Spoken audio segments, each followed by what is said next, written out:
现在呢，在国会正在讨论着如何去以居家服刑的那个方式来进行，而且不是针对哪几，是针对所有符合条件的人。其实居家服刑在很多国家都是政治犯和财务犯。其实贪污是在英文有一个说法叫 victimless crime， 也就是没有受害者的，因为全国人民都是受害者。其实纳吉的支持者他们有没有什么其他的诉求？有，他们要完全被释放。用政治语境来判断的话呢，所有让曾经令到他们反对纳吉的原因呢，除了一马公司丑闻以外，没有一个说得上。你说消费税 GST， 你说东铁承认统考等等的东西，连把纳吉送入大牢的那一个主要政党都出来挺纳吉了，你就知道纳吉在马来人的心目中的地位有多高了。也就是说，现在跟马来人有挂钩的政党，土团党、巫统、伊斯兰党、公正党，因为纳吉而大团结了，大团结了。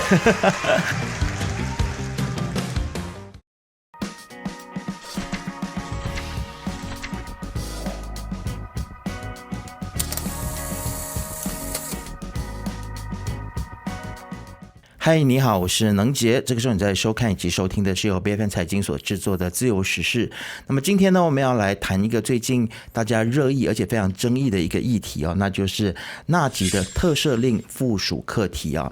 那先来介绍一下这个课题的一些始末。第16任的国家元首，也就是彭亨苏丹阿卜杜拉，去年1月29号的时候，他在卸任前夕呢，就颁布了对纳吉的特赦令。那么特赦局当时呢，就决议在 SRC案罪成的这个纳吉来为他减刑，那12年的刑期呢减半减到6年，那罚款的金额呢也减少至5000万令吉。不过纳吉之后呢，他就入禀法庭，他就声称说还有一份的特赦令的这个附录的存在啊，那么允许自己居家服完所剩余的刑期。那么也就在我们录影的前几天，也就是1月6号的时候呢，前首相纳吉的这个律师团就向法庭来提成一封由这个彭亨王宫发出的信函，证实第16任国家元首苏丹阿卜杜拉确实曾经发出这一份的这个特赦令附录，允许纳吉居家服刑。那么在这个新闻曝光了之后呢，想必大家都知道后面的事情了，因为这个争议非常的大，然后我们也看到反对党呢，特别是一党对于团结政府的这个炮火呢是非常的猛烈的，甚至是要求安华要来辞职下台的啊。那么今天的节目当中呢，我们就要来聚焦这个备受争议的课题，前首相纳吉的这个特赦令附录的这个争议呢，其实现在受到社会这么高度的关注，那里面其实有很多的重点都是很值得我们今天来讨论的。今天我们非常荣幸邀请到了戴子豪律师来到节目当中，再次欢迎你。你好，你好，还在。是，那么其实现在目前戴律师，我们看到其中一个争议点就是马来西亚的法律当中是否存在针对居家服刑的明确规定，因为感觉上很像是没有的啊。那如果没有这个法律依据的话，那政府应该如何来处理目前这样子的一个混乱的局面呢？现在呢，在国会正在讨论着如何去以居家这个服刑的那个方式来进行，也就是说本来没有，现在在制造着，而且不是针对纳吉，是针对所有符合条件的人。但是我们不要忘记呢，就是在监狱法 Prison Act 呢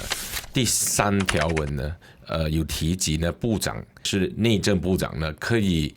把任何一个地方呢 declare 宣布为一个服刑区，也就是 prison， 也就是部长可以把你的家当成是一个服刑区。也就是说，如果现在就要进行这一个居家服刑的话，无论谁都好，部长可以以这个行政方式呢，把你的居家的那一个点呢当成是服刑的地区，然后再看行政上是不是什么符合。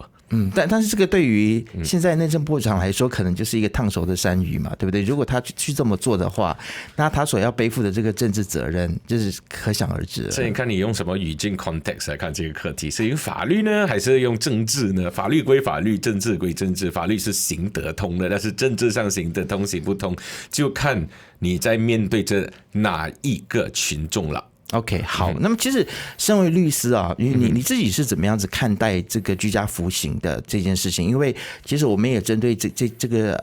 课题，我们也做了一些访问啊。你是认同马来西亚应该要去制度化这个居家服刑的吗？因为看起来我们现在监狱是蛮拥挤的。不如这么子说吧，如果是以个人的角度来看的话，刚好在这一个事情发生的时候跟你说，戴律师是不是因为纳吉而做出这个东西？所以我不要用戴律师的那个角度，我就自己剖析这个课题而言。东南亚很多国家都已经有居家服刑的这一个条令了，所以它也不是一个新的东西，不是新的东西。包括缅甸、新加坡、泰国、菲律宾都有居家服刑。那居家服刑呢，主要在这一些国家已经落实居家服刑的是 non-violence 跟 non-sexual crime， 暴力以及性没有关系的 crime， 可能是贪污啊，或者是诈骗啊什么之类的。在这一个前提下，你就要看服刑的宗旨是什么了。服刑的宗旨一呢，是以限制自由来改造一个人。有些国家的限制自由呢，好像丹麦、挪威的限制自由，分分钟你的监狱的情况比你家里的情况还好。有些国家好像朝鲜人民民主共和国的那个劳改营的话呢，生不如死。所以呢，要看你的服刑的宗旨是什么，是要改造一个人呢，还是单纯的限制他的自由？如果是以单纯的限制人的自由而言的话呢，那居家服刑是其中一个解决监狱爆满的问题。如果是就是要他尝点苦头的话，像朝鲜人民民主共和国的那一种，就是要你有苦，就是要你这个惩戒的话呢，那么居家服刑就不适合了。那对于像纳吉这样子的案件，如果它是涉及贪污的这种案件的话，你觉得居家服刑适合这一类的犯罪吗？其实居家服刑在很多国家都是政治犯和财务犯。其实贪污是在英文有一个说法叫 victimless crime， 也就是没有受害者的，因为全国人民都是受害者，他没有一个指定的受害者，像诈骗啦、殴打啦、性侵啦等等的。是在这种前提之下呢，你最多要达到的这个限制自由和反思的目的的话呢，其实居家服刑呢，可能就不合适了。但是你单单只是要把这一类贪官啊什么东西呢，限制他的自由。对于政治人物来说，自由是最重要，不自由我宁死的那一种。然后在有些人的眼中，这是属于贪污；有些人的眼中觉得这是法律上的贪污，但是他根本是 Robin Hood。如果 Robin Hood 在今天的法律也是要坐牢。有些人是这样子，看你骂我没用。但是就是有人这样子的一个看法，所以我的意见不重要，最重要的是有很多人认为纳吉应该是居家服刑。是，那现在我们可以来听一下，就是反对纳吉居家服刑的人的一些看法哦。他们觉得说，因为他涉及贪污舞弊，而且他还有其他的案子还在审理哦，所以就不应该让他居家服刑。那你会怎样子看待这个社会各界这种，特别是反对的声音这样子的一种说法？昨天我已经提交了一个稿给马来报，一封给马来报，同样的一个主轴思想的一个专栏，给一家马来报跟一家中文报，都是星期六会出。然后我就是把这两极化的情况写出来。第一就是反对纳吉居家服刑的，就是最主要的呢，是因为有这一个想法的民众呢，认为纳吉犯下了滔天大罪，国际丑闻，没有理由还要轻判他。而从这个角度来看呢，如果连这一号人物都可以被轻判如居家服刑，舒舒服服的过日子的话呢，那么就对其他比他罪行还要轻的犯罪者呢，会有不公平的这个问题存在。那这就是反对居家服刑、纳吉居家服刑的人的主要思维模式。那你对于这样子的思维模式，你觉得它是合理的吗？我从法律的角度来看一样东西，我就拿纳吉的案件来作为一个评论点，其中一个最主要的法律判定他有没有涉及洗黑钱、贪污或者是贪污相关的法律。我说 SRC 的案件呢，就是举个例子哈，你必须要证明这一个人有 mens rea 跟 actus reus， 也就是说我有犯案的这一个行为的这一个想法，而不是动机。动机是调查的方式，动机可以支持，但是不是法律的要点。举个例子，我想要实行贪污，我有这个实行贪污的念头和我执行贪污的东西，但是他有没有这个念头方面呢？辩护方说他确实是相信是阿拉伯来的那个捐款，然后这个捐款有信件，包括反贪局去到阿拉伯呢问有没有这个信件，有这个信件都有。但是法官不相信。所以从这一点方面呢，其实就是那么一念之间，可能有些法官会相信，有些法官不相信，这是事实的陈述，这不是法律上的东西，这是人的东西。所以如果是你有反对纳吉居家服刑的，认为他是罪不可赦的这一种贪官的话呢，就是他在断定纳吉相不相信这个钱是从阿拉伯来，还是他自己已经知道的时候呢，已经做下了一个预判。然后有些人就觉得他诚心的相信是从阿拉伯来的，所以这一些人认为纳吉是最穷凶恶极的一个贪官的人呢，在等等这一些方面呢，认为他应该被拒绝居家服刑，仅此而已啊。是好，那我们也可以来看一下，就是纳吉的支持者啊，这个部分，因为纳吉的支持者现在也在进行集会，他们的诉求是希望说纳吉可以获得居家服刑，还是说其实你自己观察，这些纳吉的支持者他们有没有什么其他的诉求？有，他们要完全被释放。怎么说都好呢，纳吉的支持者呢有3大理由。第一大理由呢是，如果作为政治用政治语境来判断的话呢，所有让曾经令到他们反对纳吉的原因呢，除了一马公司丑闻以外，没有一个说得上。你说消费税 GST， 你说这个东铁，你说这个承认统考等等的东西，不如不说华人的处境吧，因为华人大多数还是觉得纳吉是穷凶极恶的。我就说马来人的角度来看吧，所有令到他们反对纳吉的原因，除了一马公司丑闻以外，似乎没有一个已经得到兑现，生活没有过上好日子。因为他们反对纳吉，曾经反对纳吉呢，是因为被指控为令到人不能过上舒适日子的主要原因。所以今天换了几次首相了，换了几届政府了，还没有达到纳吉在2018之前给他们带来的这个经济上的舒适。所以第一种人呢，他们要求纳吉呢被轻判或者是被释放呢，是因为纳吉是在他们心目中是一个好首相。第二种人呢，支持者呢，就是狂热的支持者，他就是喜欢纳吉，他曾经在纳吉的情况下受贿，即使在2018年倒台之前，他还是投给纳吉，到最后他还是坚定不移。然后第三种呢，是曾经支持又不支持又支持的呢，主要呢这是比较少数，是尤其是马来群众里面比较知识分子的一群呢，是他们认为在提取证据和整个司法程序出了严重的问题，纳吉才被定罪。举个例子，在前总检察长的书自己承认呢，他与首相竞选遴选最高这个President of the Federal Court Chief Justice 就是法官的 No.1 了哈，是有政治介入之嫌，然后在证据方面有很多可以证明纳吉无罪的。举个例子哈 ，SRC 案件本来呢被定罪的呢是纳吉，因为用了 KWAB 的钱 ，OK， 那现在有新的证据出来，其实那个钱不是从 KWAB， 就是人民退休金，不是公积金哦，是退休金那人挪出来的，反而是跟 PPR Putra Perdana Construction。通过不断跟马来亚银行借过来的钱，然后当时承审这一件案件的法官是处理这是马来亚银行的顾问，法律顾问，意思说他根本不应该承办这个事情。所以在种种的法律司法的东西下，这一些支持者呢觉得纳吉早就应该被释放了。如果是任何一个法律程序的释放，你不是因为要定罪而去扭转这个法律，所以就有三不是只有最多的3种人呢，就是因为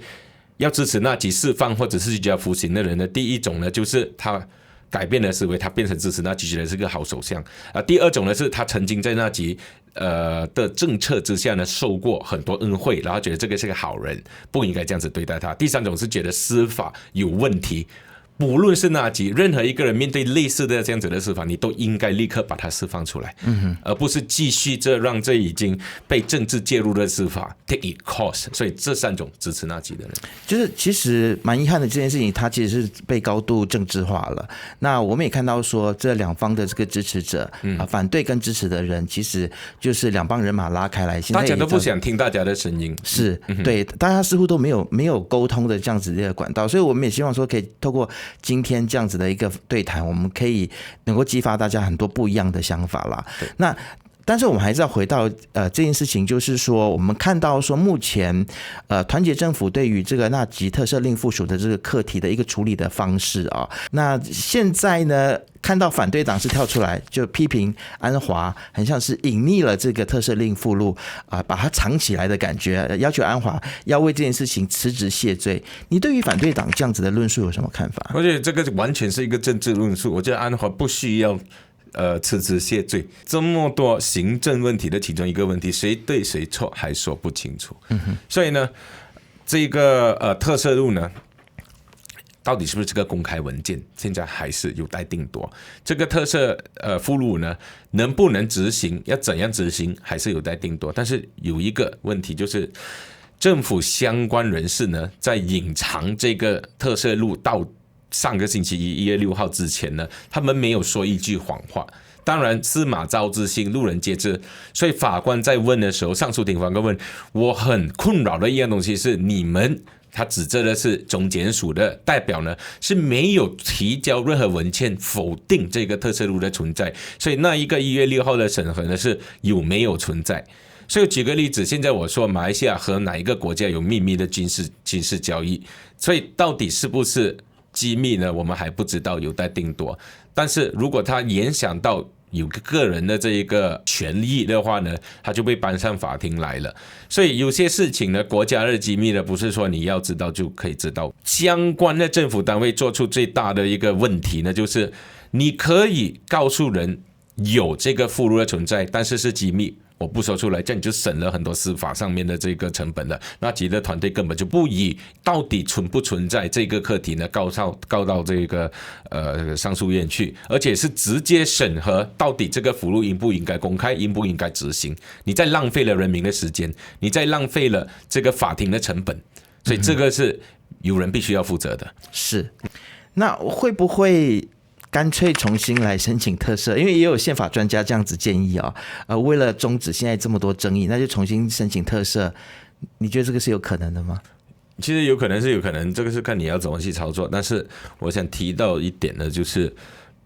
别说纳吉，我们就说法律上的一个做法，宪法允许元首在已经被法庭判定的前提下呢，减刑。所以什么减刑呢？鞭10下变鞭1下，或者不鞭。死刑变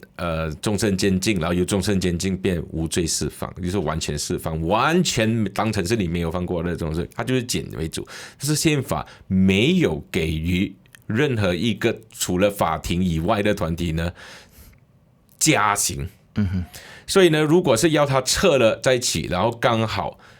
新任元首呢给的减刑不够之前任元首的低的话呢，或者是甚至还高过前任元首的那个减刑的话呢，这可能就已经是违反了宪法精神了。也就是说，我不能找元首来给你提高罪行，现在是减少6年，然后减少那个罚款，然后居家服刑。然后现在重新申请的时候，可能前面2个保着，后面那一个没有了，这样就等于变相加刑了。所以呢，除非是新任元首盖过旧任上任元首，在这个已经成功减刑的基础上再减的话呢，那就 OK， 宪法允许这个。好，发生过，就是曾经有一位谋杀犯从死刑变终身监禁，然后下一任元首呢从终身监禁到释放出来。了解，好，那我想在这个时候呢，我可能要稍微的离题一下，在我问你对于这个高庭最后的裁定有什么预测之前我想跟你聊一下，就是最近你在这个应该是东方日报发表的一个最新的一篇文章就是华人接下来的一个选择。因为其实纳吉的这一个特赦案，其实我们凸显出一个蛮明显的问题，就是其实大部分会去反对纳吉去居家服刑的，应该就是华人群体。那但是华人群体现在对于现在的这个团结政府的表现，其实也有很多的疑虑，大家可能也有很多失望的情绪在。你可以来谈一谈，就是你自己的观察，就是现在其实对于华人的选民来说，是不是站在一个十字路口，然后非常的矛盾的感觉？没有十字路口，也没有矛盾。以前还真的是有十字路口的时候，99年的时候是十字路口啊，04年的时候过后就没有十字路口了。这怎么说呢？只有一条道路而已。OK， 最近在1月6号啊，也就是纳吉的案下了之后呢，我从行动党马华先下手，暂时把民政党放到一边，因为华人根本不理会民政党了啊。只有比 FM 还理会民政党，OK， 所以呢，我们大家所有人都理会的啦。OK， 民政党有1个州议席在吉打州，马华有2个国会议席，7个州议席，行动党有42个国会议席，数不清的州议席，所以华人想发泄呢，只能找比较有 relevant 的政党来发泄，就是马华。所以从1月6号到今天才差那几天，大家网红也好，评论也好，开口就是马华不马华的。其实马华只有2个议席，而且马华的领袖呢，在纳吉的案件中，只是很要求一样东西，他们没有我去注意，他们没说我支持纳吉应该被放出来什么之类的，他是说我支持纳吉的这一个陈述到底有还是没有这个俘虏，而且有很多领袖说，哎，这个俘虏不管纳吉，你可以藏匿一个元首的这个谕令的话，那今天是纳吉的案，明天又是什么案？可能是借此机会来表达我对纳吉的支持吧，但是他就是没有好像巫统啊，或者是甚至是国大党和伊斯兰党就指名道姓说我们支持纳吉减刑，我们支持纳吉出来，他只是要看这个俘虏对还是不对而已。就单单这一个表态呢，很多评论员、很多行动党、公正党的政治人物呢，很多这个网红呢出来呢就打马华，其实他只有2个国会议席，你就是看得到华人想发泄，但是找不到发泄口，然后最好的发泄口就剩下2个议席的马华。对华人来说，其实在马来西亚222个国会议席的政局下呢，有这2个议席，没有这个2个议席实在是没差，因为现在团结政府是有140多个议席，差一点在塞沙迪下来之前呢是2/3了，所以有也没有，就是要抓着你来打，有没有抓支持这个纳吉的 GPS 来打，也就是SUPP 也好，或者是 PDP 也好，张庆信的那个政党没有人不抓来打，因为他们在朝他们是安华的支持者，所以从这一个角度来看呢，华人其实没有选择了，他还是只能支持行动党、公正党，也就是西蒙，因为他对立面呢是这个伊斯兰党，其实就是连穿长裤的这个权利都没有的前提下呢，我只有西蒙是我的选择，不是十字路口。但是在这一个前提下，西蒙又做出了很多得罪我的事情，我只能忍住，因为我对不起我自己，我投给西蒙是要承认统考，是要制度化拨款华教，是要反对这个土著特别经济特权，是要反对一切不公的顾打制等等，一个都达不成。但是行动党只有一样东西做到很好的话，这就是把纳吉送入监狱。如果连这一个东西我都保不住的话，我还真的没有理由要支持行动党了。然后我可能下一届我不投了，你们全部都是一样的。当纳吉一出来的时候我不投，当罗斯玛的第2个案件被无罪释放的时候就有至少2%的华人已经在定下决定，下一届不要再投了，因为都是一样的，不如让伊斯兰党拿去。我一个来自沙巴的朋友呢，他是强烈的行动党支持者，但是某些事情之后，他直接告诉我说我不想投了。最近一次我跟他在见面的时候，他是华人呢，他是强烈的皮卡丹哈拉班支持，他就说我会投伊斯兰党，我只是要表达一个立场，就是我对你们失望，但是这是少数，可能2%而已。我简单的告诉你，你问我的问题是不是十字路口很难抉择，没有的选择，你只有西蒙。你只有西蒙，你要发现感觉上就是已经是不归路了，已经没有回头路了。这一些网民、这一些网红、内容创作者、这一些政治人物、这一些专栏作家，只敢用华语来发泄，不敢用马来语。虽然他们就会讲说，戴哲你是一个要去填某个民族的这个做法，我说不是，我是马来西亚人，马来语是国语，国语必须要打好基础。你到中国不会很难找到一个年轻有受过教育的人不会很流利的说中文的马来西亚应该也是这个样子连西蒙的人说应该用国语来说话，所以你敢的话呢，这些专栏作家、分析员什么，在那边挑做抖音视频也好，做脸书的文章也好呢，你用马来语做，看你跟马来人或者是马来西亚大多数的选民接驳不接驳，因为你的行动党不需要和他们接驳，他都是在华人选区，你的公正党、你的安华需要马来人的接驳啊，你只有行动党42席，其他人全部给光蒙扫到完，你还有什么东西来说？所以你现在华人你也知道巫统。你刚在上一次大选的时候，你含泪投给巫统，你也知道，你和马来人的人数是多少？好啦，我们回到这个对于高庭的最终裁定有什么预测好了啊？如果这个纳吉获准这个居家服刑，然后你觉得这个其实你会怎样子预测高庭？最后他会做出一个这样子的裁决？我很难预测。我告诉你，这一次我常常做出预测，然后有70%的准确率，但是这次我不想预测，因为我不知道双方会提出什么文件。所以现在提出来的呢是我说有，你说没有。其实上诉方呢，也就是纳吉方呢，是提出了最主要的3大文件呢，就是副首相阿莫扎西、彭亨州务大臣和纳吉的儿子，也就是彭亨州行政员说，我看到这个附录的存在，但是打回高庭承认有附录的存在的时候呢，是这个附录的内容不可以被执行？我还没有看到你们提出任何法律依据，任何东西。OK， 好，但是现在看起来都很像是大家都吵成一团，然后都是争议。但是这个事情我们就来谈一点比较正面的东西了啊。有没有可能对于我们马来西亚的这个司法体系来造成一些正面的影响呢？可能就是趁着这一次就把居家服刑这个东西给推过，因为在国会已经在讨论这了。就国会已经在讨论这，如果国会已经成立了这个法案，那就居家服刑已经是有定案了嘛。所以现在有法庭没法庭呢，国会都在讨论这的。OK， 好，那你会怎么样子期待说大家如何来看待这一次的争议的事件？就是说，我们如何更理性的来看这件事情？他没有的理性，整个课题的存在都是感性的。整个亲纳吉反纳吉，大家都觉得自己是理性，所以现在就是火车对撞，就是不可能有理性的。我先阐述一下哈，你觉得你很理性，同样的，你的政敌，也就是跟你持反对意见的选民也觉得他很理性，然后你们互相认为对方很感性。你觉得纳吉是穷凶极恶、大贪官、国际丑闻主角，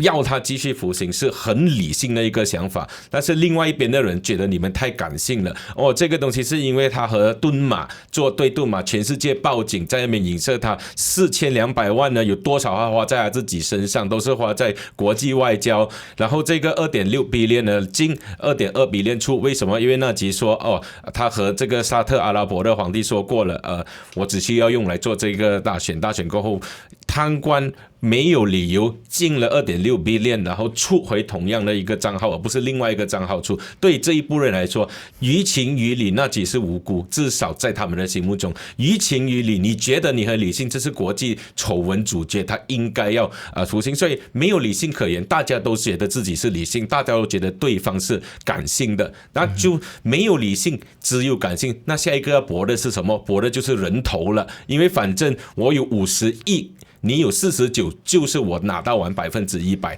所以反对纳吉的人和支持纳吉的人，大家都有一个心理上的一个数据，就是他到底真不真，有没有贪污不贪污，在下一届大选不重要了，重要的是有多少人相信他是有贪污，多少人相信他是无辜，应该释放出来，因为人数一多就谁赢了。所以你会发觉到行动党的领袖呢，还是因为他们42个议席有超过70%都是华人为主，华人都认为纳吉应该要坐牢，所以他们很理直气壮的说纳吉是贪污贪官。但是公正党不是这样子，为什么安华还要允许这个事情的存在？为什么安华还要提成安华政府公正党提成居家服刑的这个法令？为什么安华政府要善待纳吉，而且没有很严重的攻击纳吉？指出那几个领袖人，那就是因为他们知道大多数的选民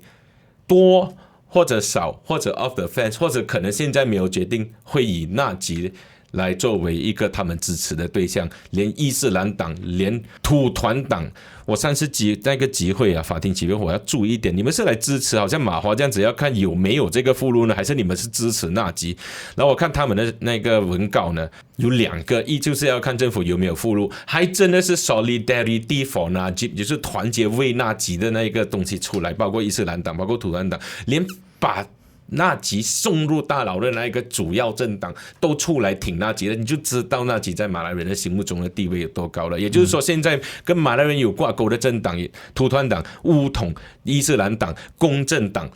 都因为纳吉而大团结了，大团结了。对了，其实子豪我还蛮认同你讲的，这件事情真的就是很难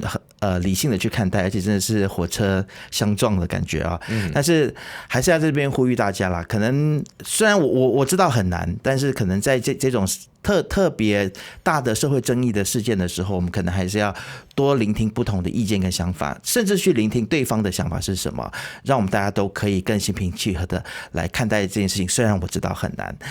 还是谢谢子豪今天来到我们节目当中跟我们分享这么多。不晓得大家对于纳吉的这个特赦令的这一个争议事件又有什么样子的想法？你又如何看待这件事情？你又如何预测这件事情的走向是怎么样子呢？欢迎大家都可以在下面来留言告诉我们。记得按赞、订阅以及开启小铃铛，以及分享这个视频，就可以看到所有财经最新的影片。我们下次见。